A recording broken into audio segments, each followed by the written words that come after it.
J'ai déjà dû vous le dire quelque part, mais j'aime bien me répéter.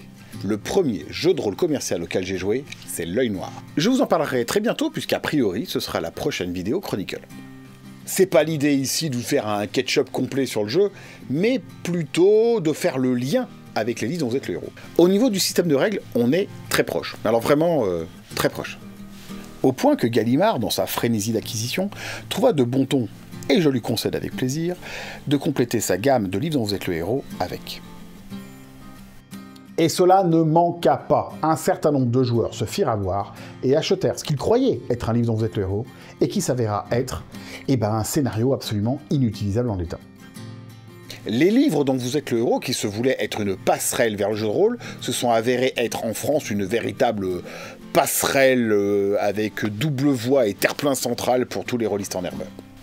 L'Œil Noir donc fut édité à ce format de poche. Et ce qui semblait être une bonne idée au départ s'avéra plutôt hasardeux.